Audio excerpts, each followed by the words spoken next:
Himalayas, where earth meets sky.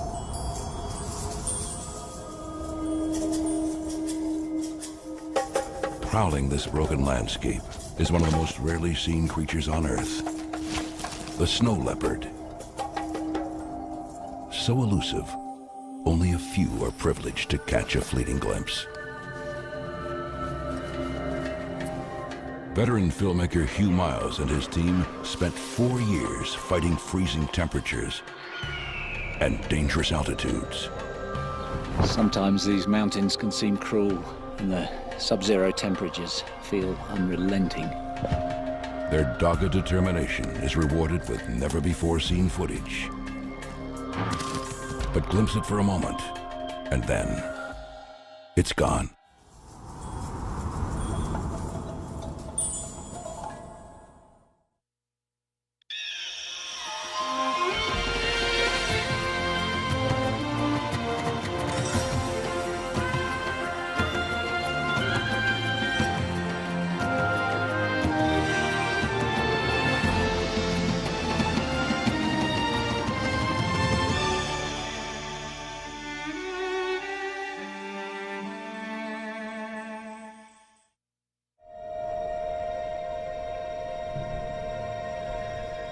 Some parts of our planet are so brutal that any creature surviving in them achieves almost mythical status. And when a creature thrives in these conditions, it becomes legendary. One such creature lives here, in the world's greatest mountain range. The highest, the most hostile, the Himalayas. Towering above India's northern borders, these unforgiving peaks are its hunting grounds. The creature is a beautiful big cat. Merely to see one is a dream, but to film one, nearly impossible. It's a wildlife filmmaker's holy grail.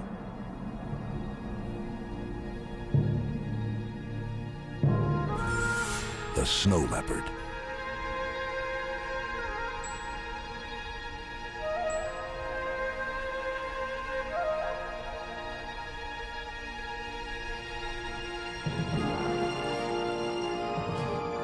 This is the story of two remarkable men who dared to think the impossible.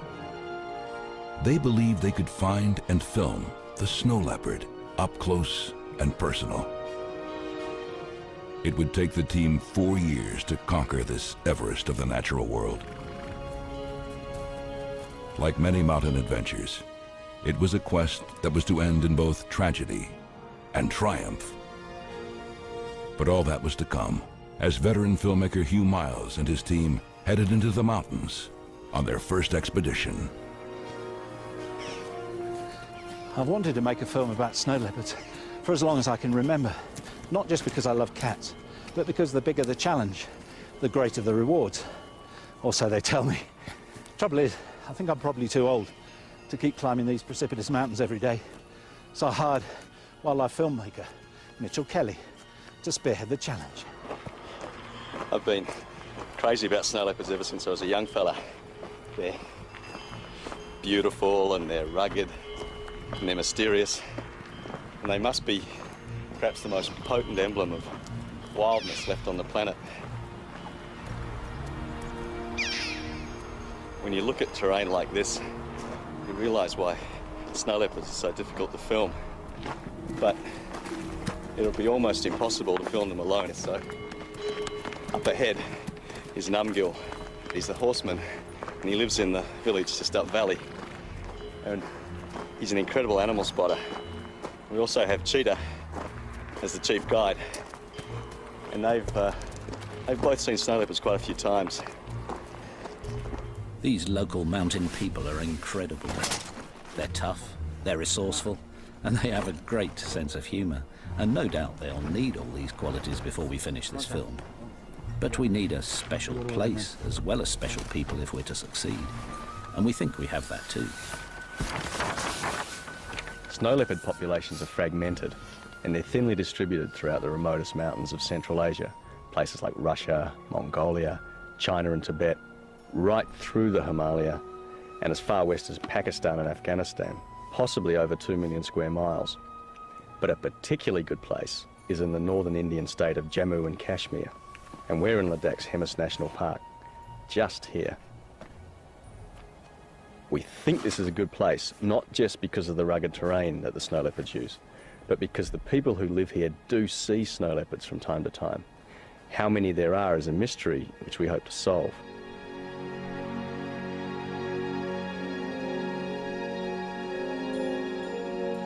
We're camping in the heart of the steepest mountains because this is supposed to be perfect snow leopard country. It's certainly tough walking country. In fact, we're probably crazy to even try to film snow leopards because they're so rare. But that's what makes them so desirable. You know they're out there somewhere. Trying to find them becomes an obsession.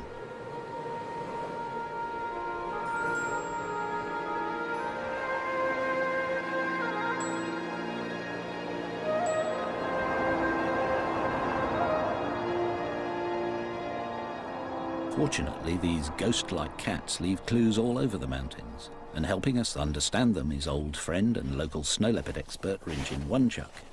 He's a great observer and is already finding signs of the big cats not far from camp. Lovely fresh tracks, just a few hours old. Snow leopards like to keep in touch, so leave messages for each other, and we hope we can learn to read them too. Rinjin tells us that snow leopards need lots of space, so at frequent intervals they scrape up these piles of earth and sometimes pee on them to make sure other cats keep their distance. Surprise meetings might be dangerous, so they also post messages on overhanging rocks by spraying urine. It's strong stuff, so we can smell them too.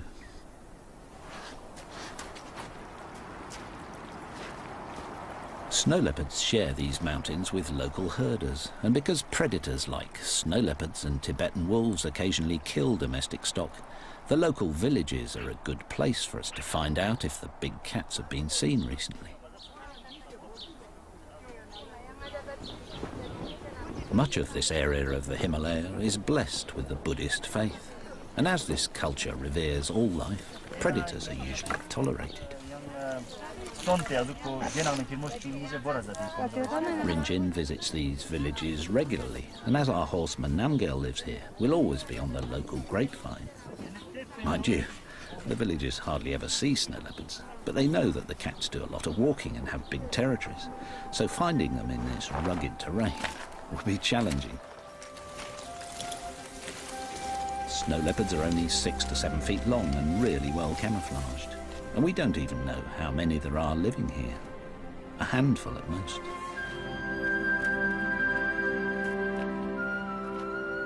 One strategy that might help is to keep an eye on the snow leopard's favourite prey in these parts, the baral, a type of wild sheep.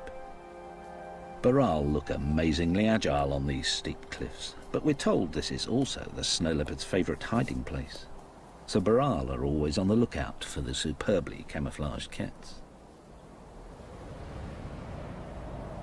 If they see a snow leopard, the baral should alert us, so we watch them carefully, but whenever possible climb down to base camp at night. Working at 15,000 feet isn't far up by Everest standards, but it's high enough to make the lack of oxygen a potential killer. Sleeping lower down is safer, and in this cold, returning to camp is a welcome relief.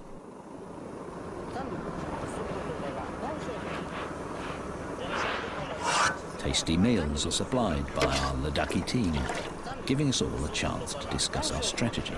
Snow's good though. Good for tracking. Yeah. It'll be worth trying. Thanks, Arm. No, it's okay. Oh, gotta get out there.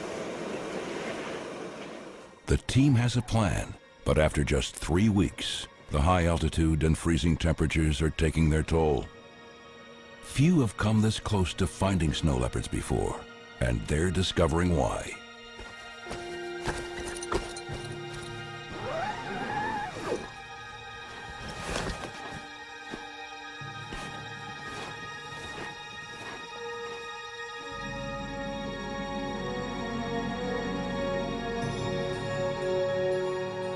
All the walking has been with a purpose, for the team has been collecting every clue they can find. It means Mitchell can now get down to some clever detective work and maybe outsmart the snow leopards.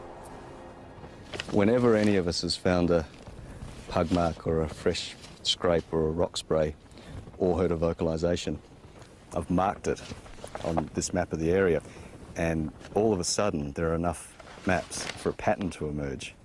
It seems that the snow leopards are favouring just the easiest routes to travel on, and this kind of information is priceless.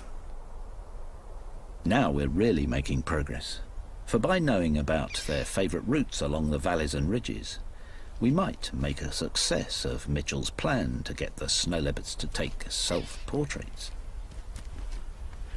We've brought along some technical trickery, little video cameras that will trigger automatically when and if the cats walk through the beams. They're like a home security system and work day and night. For lighting is provided by an infrared lamp which the cats can't see. So by the time we've buried the cables and hidden the cameras, the snow leopards won't be frightened by them. Well, we hope not. Yeah, that's triggered. That's nice. You should be able to see the snow leopards coming up the valley and right past the camera. Now we have to wait for the pussycats. Their plan seems good, but it's 5 weeks since they've started, and they still haven't seen a cat. And with the mileage piling up, the team is struggling.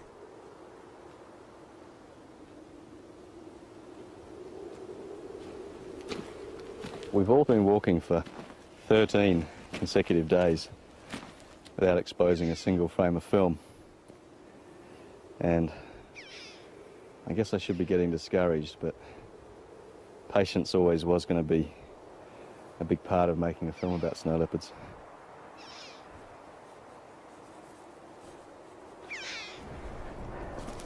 At this altitude, there's only half as much oxygen available to your heart and lungs.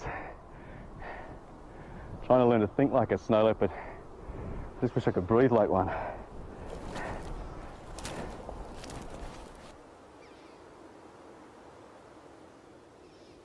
Knowing they're out there somewhere just makes the whole landscape almost vibrate with tension. The perverse thing is, I've probably been seen by snow leopards dozens of times, but their camouflage is so perfect and the distances are so great that the only real chance you've got of seeing one is if it moves. And with such a big area to scan, you just have to break it up in your mind. If it's cold, look on the sunny faces. If it's windy, look on the sheltered sides. If there are burrow grazing, look on the approaches above them. The snow leopard has to be there somewhere.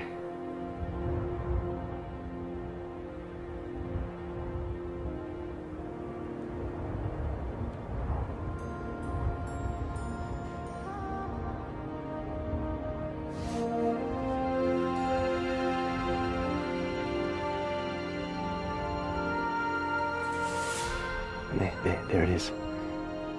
Snow leopard. That tiny speck on the side of the mountain. That's a wild snow leopard. What a beautiful cat. This makes all the hard work worth it. What a magical sight. It's the crucial breakthrough the expedition needed. Mitchell's first tantalizing sight of a snow leopard. Immediately, they want more. Something much closer. But have the remote cameras worked? Nice fresh pug marks.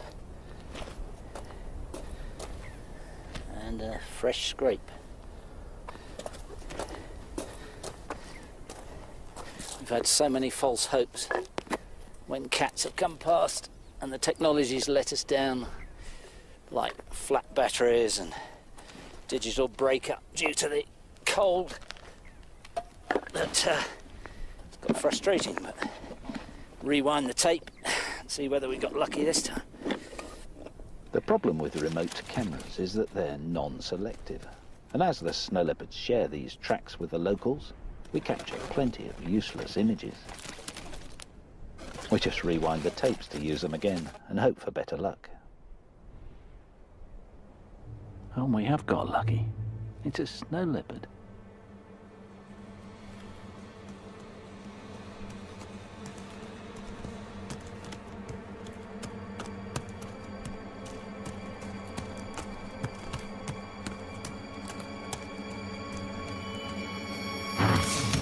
It's the yak from the village.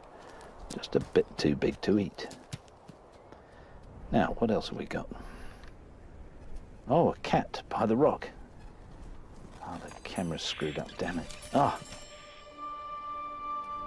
Wonderful.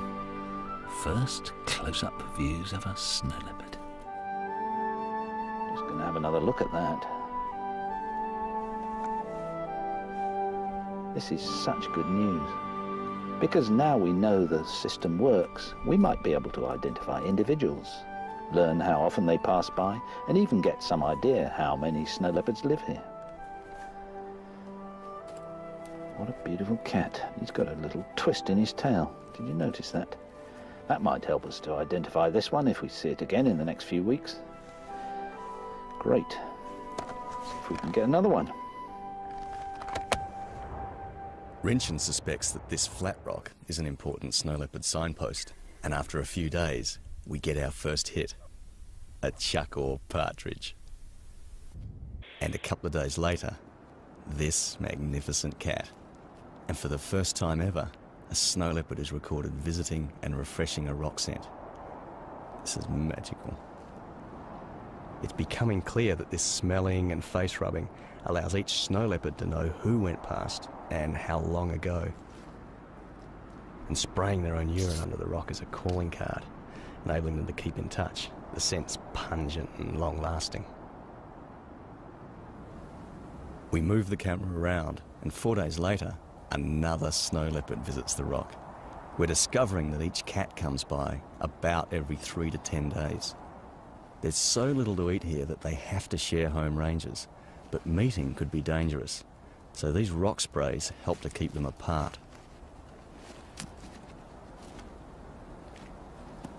We've hidden 4 cameras in various spots, but things often go wrong. This tentative snow leopard took so long to approach that the camera turns off just after it enters frame. A real breakthrough comes when this female leads 2 young snow leopards through the shot. A breeding age female is terrific news. Since her youngsters are about a year old, it would be reasonable to hope for a litter of little cubs in about 18 months' time, and that would be a real prize.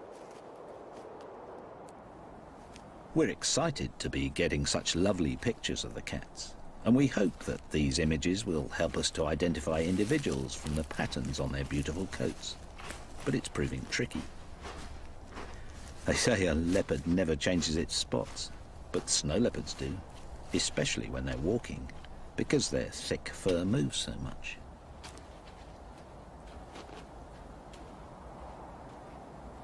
The snow leopard's coat pattern is so complex that I'm trying to sort out who's who by sketching some of the cats that I've filmed by playing back the footage on this little monitor here.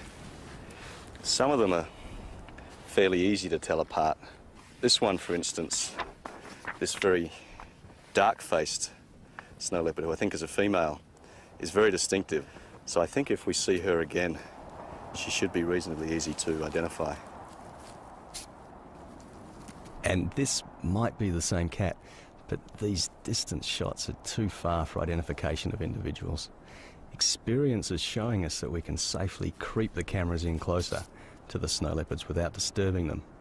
By rewinding the image, we can determine where to move in for more detail.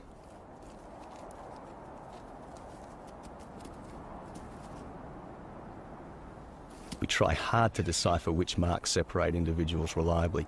We assume the face is important, but is it the fronts or backs of legs or the patterns on the top or bottom of these exquisite tails?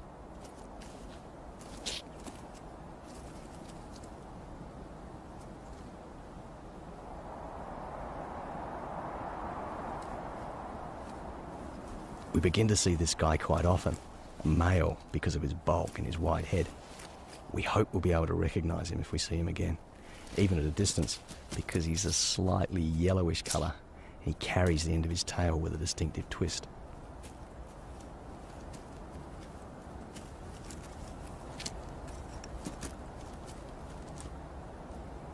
It's great the technology works and the pictures are lovely, but we really need IDs if we're to follow the cats and film more intimate behaviour. We could do with some help.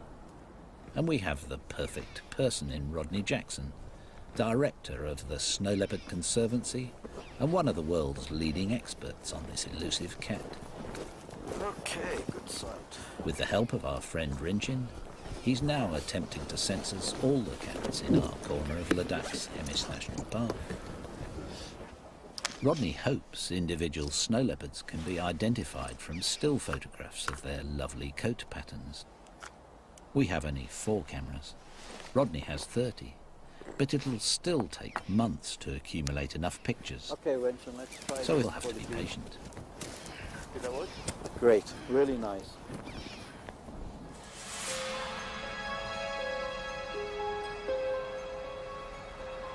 Sometimes these mountains can seem cruel. We're living up here at 12,000 feet for weeks on end, and the sub-zero temperatures feel unrelenting. And then, every time we want to film a snow leopard, it seems to involve a really grueling climb of up to 3 hours. But the other day I was amused to see that we weren't alone in finding this place hard. I was watching a snow leopard climbing up this ridge, and it kept on having to stop to catch its breath. We know we'll need a lot of luck if we're to achieve one of our main aims, to film snow leopards hunting. So we're keen to keep tabs on this cat. But snow is a problem. It's dangerous for us to follow the cat on slippery slopes. And difficult for the snow leopard too, because its camouflage doesn't work so well when it's walking over snow. In this toughest of lands where prey is so scarce, a snow leopard can do without handicaps, and moving around on ice-covered mountains when you can't see your footing is treacherous, even for a snow leopard.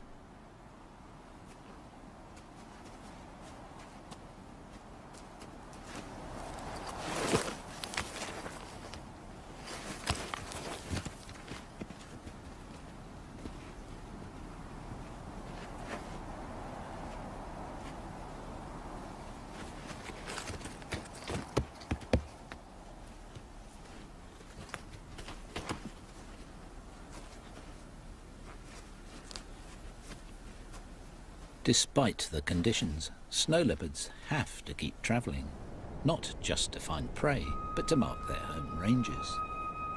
When it's snowed, it's easy to see how overhanging rocks provide protection for the messages left underneath by each passing cat.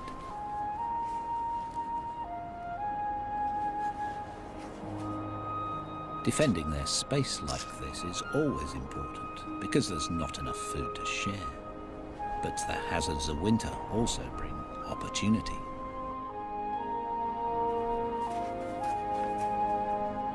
It's a big chance for Hugh and his team, too.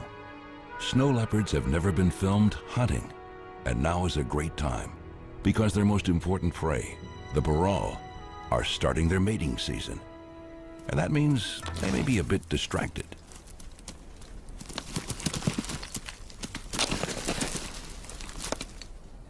Most of the time the burrell are super vigilant, but when they're rutting like this, the burrell lose a lot of their caution.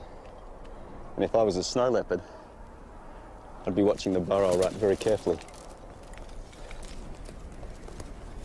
Males have to find out which females are coming into estrus and then make sure that they're the ones that corner the female in order to mate. But that also means chasing off competing males. On such steep cliffs, there's a constant danger of injury or death, and of course a chance for a hungry snow leopard.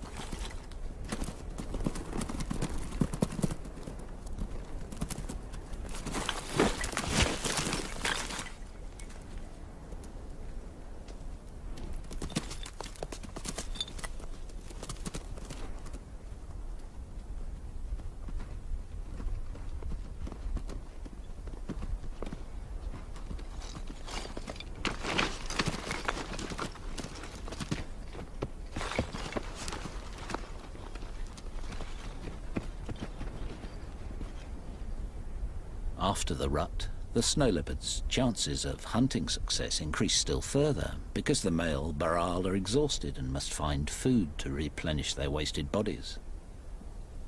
The snow leopards keep a close eye on them, but must still mark their home ranges to protect their space.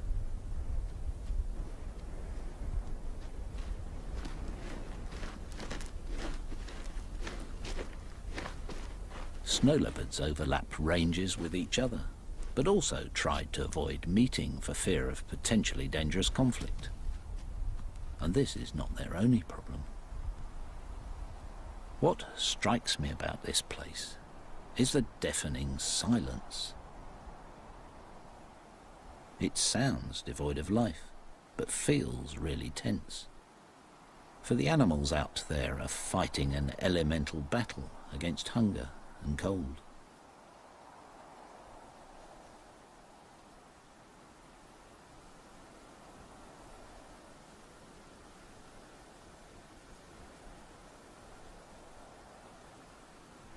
When it's so quiet, it must be tough for a snow leopard to stalk a baral. The cliffs are so steep that one carelessly placed paw could dislodge a rock and alert his prey.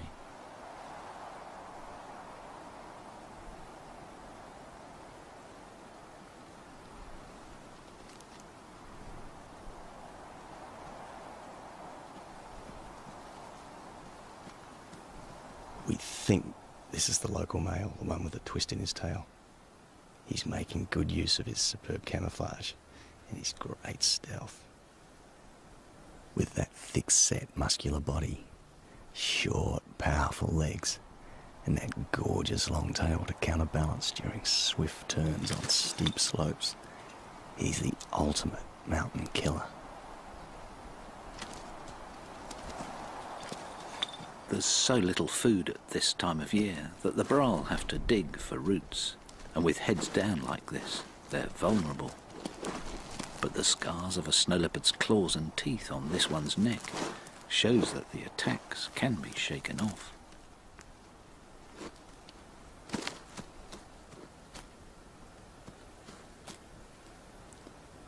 Snow leopards have been known to kill prey 3 times their own weight.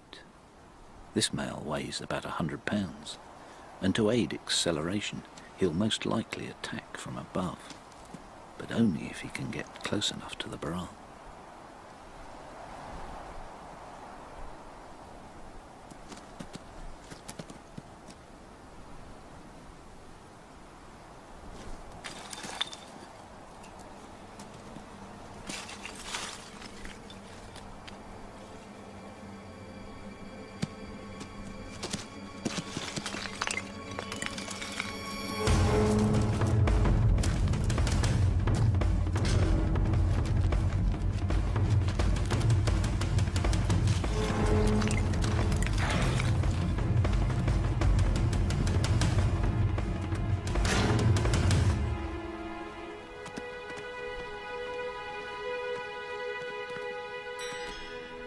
We couldn't believe our luck.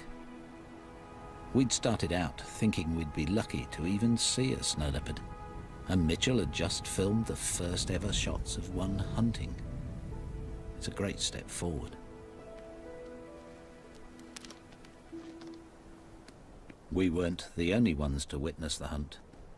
We're told that Tibetan wolves are the snow leopard's main competitor, and though they also hunt baral, they're not averse to scavenging. The wolf doesn't know the snow leopard failed and will try to steal the kill it thinks is hidden somewhere nearby. Facing such a threat, snow leopards simply avoid wolves. It's easy for them to just disappear.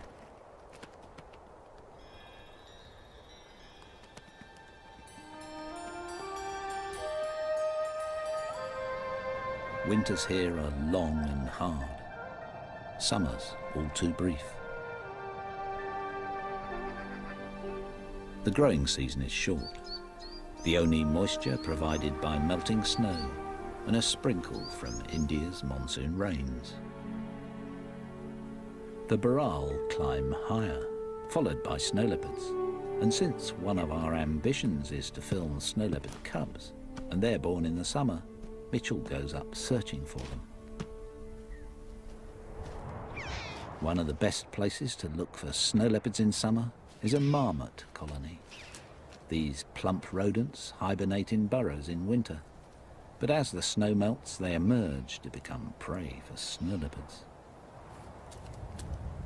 Marmots are also a favourite prey of golden eagles. Living in a place where food is scarce, marmots make a tasty meal, so are always wary and alert. But they must eat too, for summer's new growth provides the fat to survive the long winters. They just have to risk exposure to attack.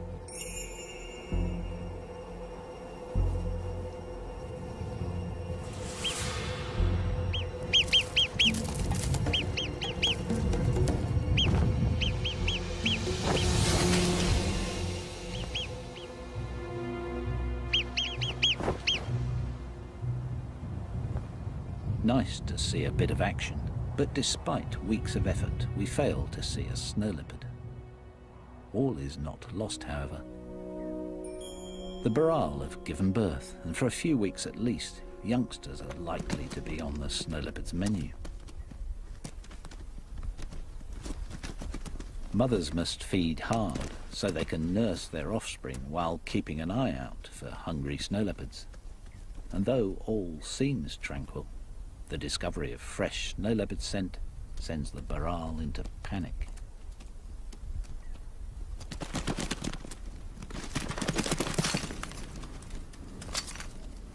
At the slightest hint of a snow leopard's presence, the youngsters are programmed by evolution to run for cover on the cliffs.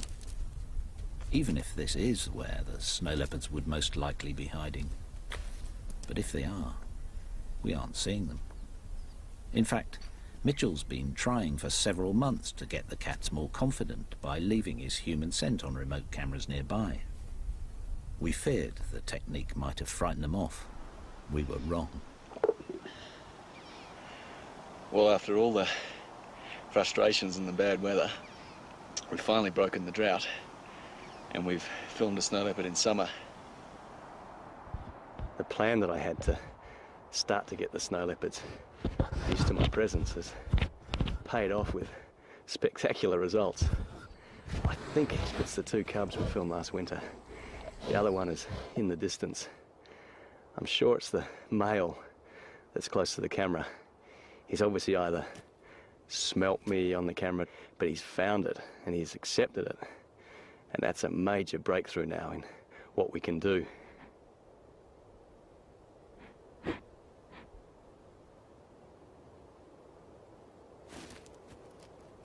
This young male's a magnificent young snow leopard. He's got so much spunk. I've got to rewind this and look at this again, because this interaction with the camera is gorgeous.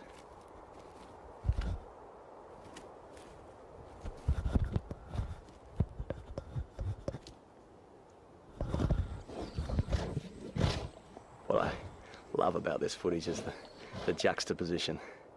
You've got a snow leopard, which is about as wild as you can be and still be on planet Earth, batting around the very latest in surveillance technology, like it was just an old dead hare. It's just wonderful.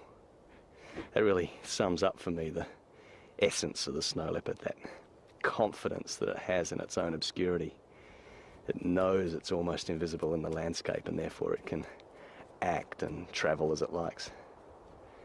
They're just swaggering away. They're wonderful, wonderful young leopards.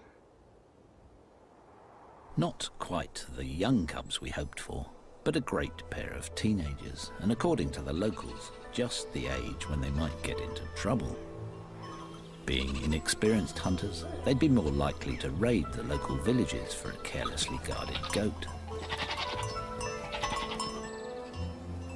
In virtually every part of the snow leopard's range, the big cats share the meagre resources with people, and the relationship is tense.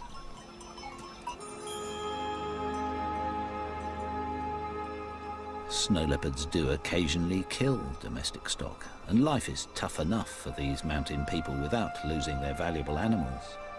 So they sometimes kill the big cats.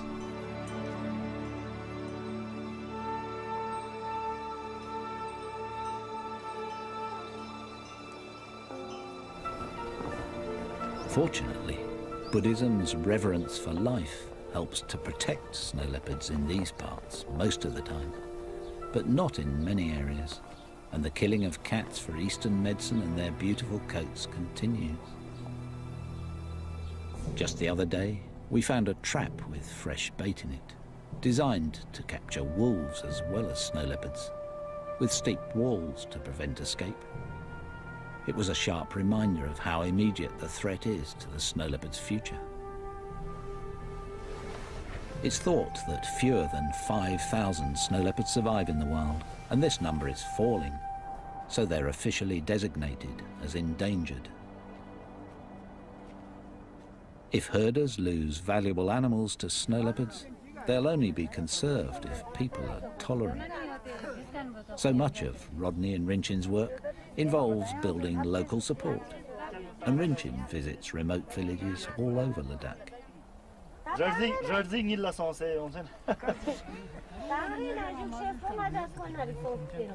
He listens to their problems and encourages careful management of sparse grazing. Good husbandry means wildlife increases, and so does wildlife tourism. This provides the villagers with alternative income, which takes the pressure off predators. If poaching is to be detected and stopped, it'll be vital to identify individual snow leopards in the population. That's one of Rodney and Rinchin's goals with their camera traps, and it's our hope that the information they've been collecting will help us track the leopards and film their most intimate behaviour. So this is your study area, is it, Rodney? Yes, covers an area of about 100 square kilometres. Oh, I see, the whole watershed, and camp's here, isn't it? Right, that's our camp. And you can see rock sends located along the intersecting valleys. They used by literally all of the cats that come through the area.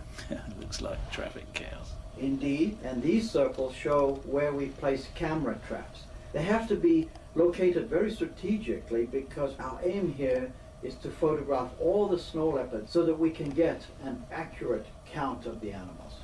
And how many different cats have you identified? To date, we've identified 5 resident cats and maybe another 2 to 3 transient animals. Great pictures.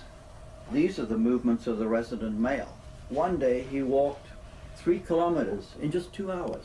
Goodness, impressive. We call him Mikmar, Ladakhi for red eye, from the fact that he has a scar above his right eye, probably inflicted by another male. A twist in his tail. We photographed him a lot. That's great. He patrols all this area. Oh, right. We got these 2 shots the other night, Mikmar following a female. Smashing. It's a sure sign that the mating season is upon us. Filming mating would be an amazing thing to achieve, though no doubt impossible, because no one's ever even seen it before. Now Rodney's confirmed that Mikmar is the territory-holding male, it's no wonder he patrols around and marks so often, especially as this is now the mating season. Rodney says that from early January to mid-March, Mikmar will increase his marking activity 3 to 5 times. He wants to make sure that he is the one to mate with any passing females.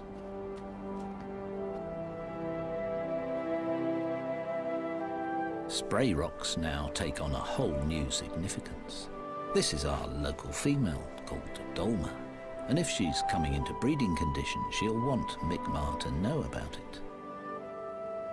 Dolma's urine carries the vital information. Her normal message of keep away has now become you're welcome to approach. And next day, Mikmar is on her trail. Snow leopards are normally 3 days to a week's walk away from each other. Now he's only 3 hours behind her, and next night he goes to the spray rock to pick up Dolma's message.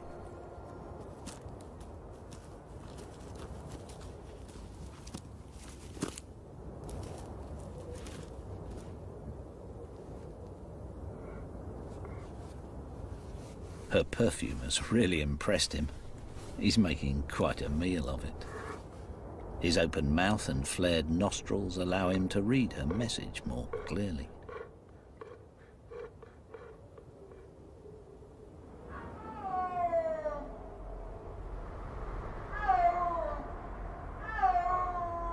That's a snow leopard calling. We think it's our dark-faced female, Dolma.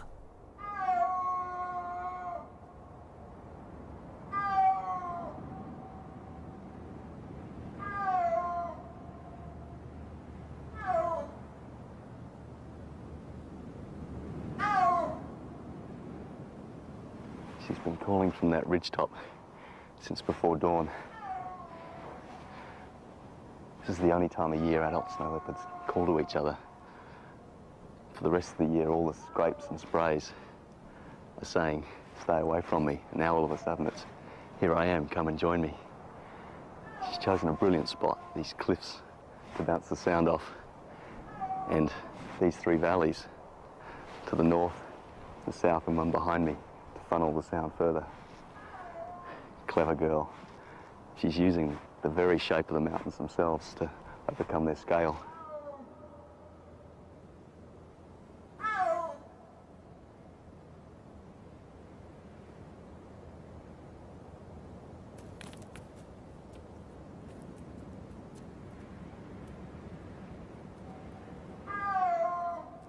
This is definitely Mi'kmaq orbiting around her.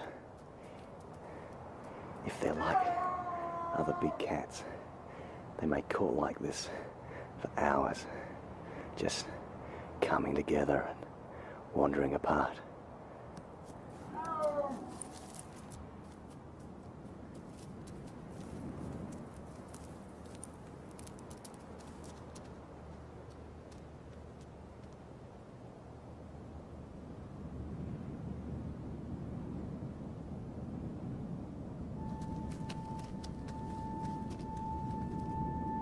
No one's ever seen a wild mating before, so I just don't know what to expect.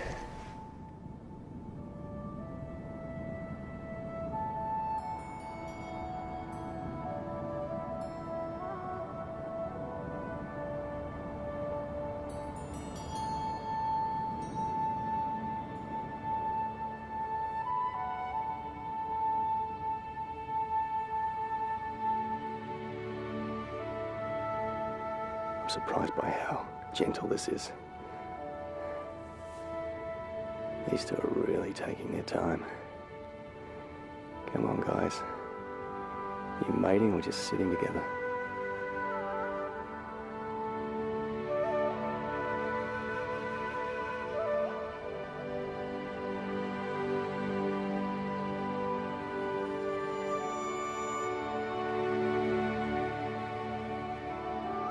Now that's definitely mating. Fantastic. We need all the new snow leopards we can get. It's pretty amazing to film something that hasn't even been seen before. Difficult to believe, really. But can we find the resulting cubs? After this success, Mitchell is feeling more confident. For the first time since starting, I finally feel like we're starting to get somewhere in trying to think like the snow leopards and trying to use the terrain like they would.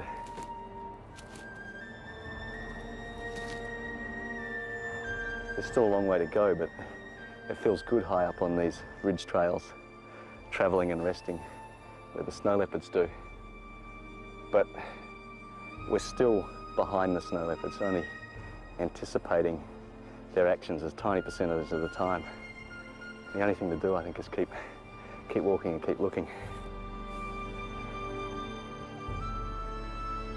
Climbing to high altitude can be dangerous, and Mitchell has already suffered from some alarming headaches. But with the promise of young cubs on the horizon, the team has new energy and determination.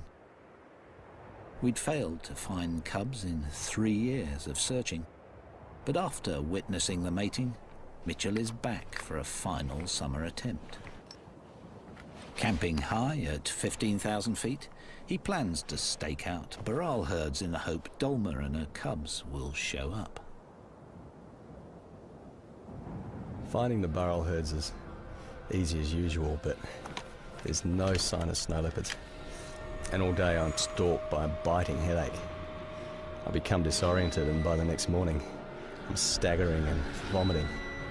I just can't believe that after all these years, the high altitude is suddenly affecting me. By the next day I can't even stand and I'm coughing up froth.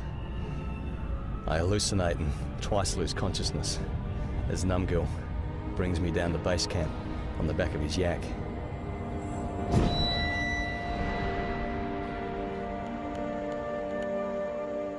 Mitchell's final attempt to find small cubs nearly ends in disaster. He's close to death from acute mountain sickness. It is crucial that he be transported to a lower altitude if he is to survive. He's evacuated to the nearest hospital.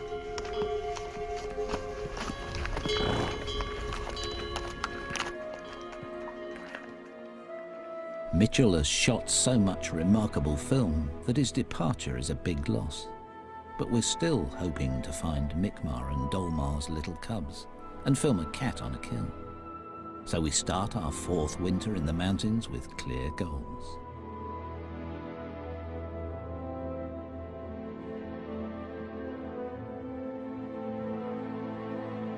Mitchell has made a good recovery after leaving hospital, but is unable to return to altitude just yet, so in his absence we press on. One of our camera sites is on a high ridge, and after a 2-year wait, Mitchell will be delighted to know that a cat has finally visited his favourite spot.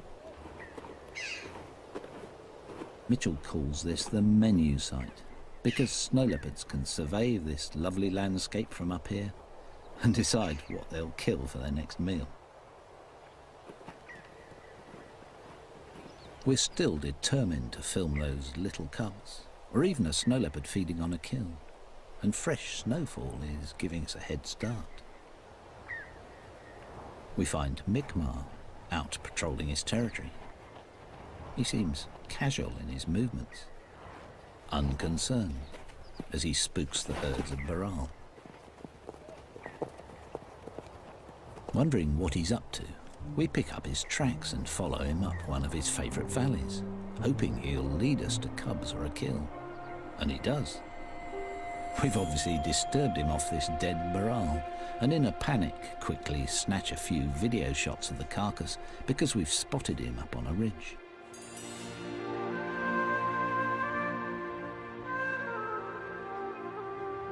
Hopefully he'll return to the kill, so we set up a hide and wait all night.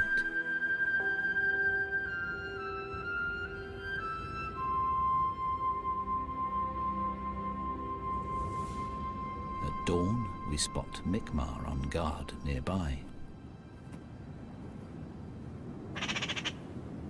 He seems too fat to bother chasing scavengers away, so a fox takes its chance to snatch a few morsels, burying them to create a larder for the hard times ahead.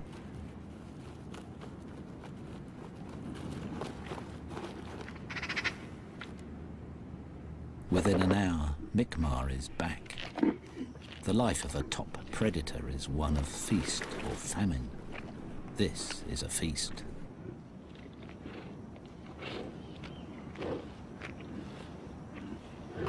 No doubt Mi'kmaq is relieved to get a good feed, and we're relieved too.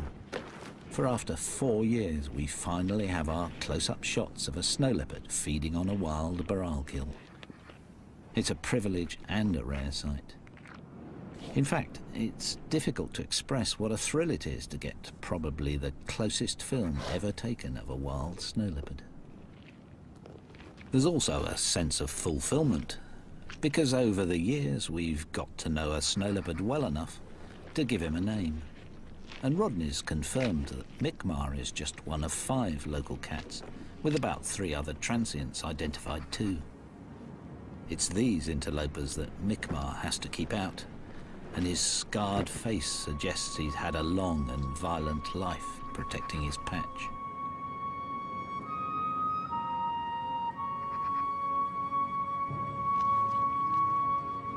After analysing all our video images, we've discovered that when we first started filming 4 years ago, our first close shots were of this cat.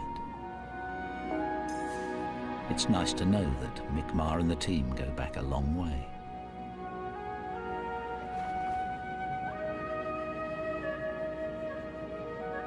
After an hour's feed, Mi'kmaq seems to be leaving.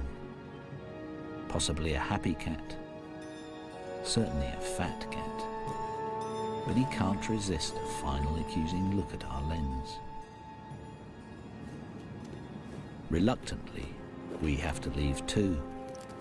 We're relieved of our obsession only because our time has run out, and we've failed to find Mi'kmaq and Dolma's little cubs. But while removing our remote cameras, we find the tracks of a mum with a cub. We leave the cameras out, hoping we'll finally get lucky. And after a couple of days, we film what looks like Dolma. But the camera timer that limits the length of shot lets us down, and we don't see a cub. We think our last chance is gone.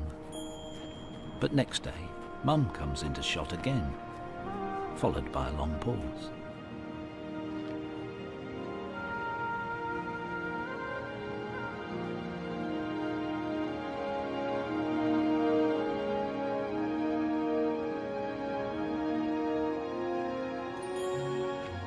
After 4 years, we finally have our picture of a fluffy little snow leopard cub.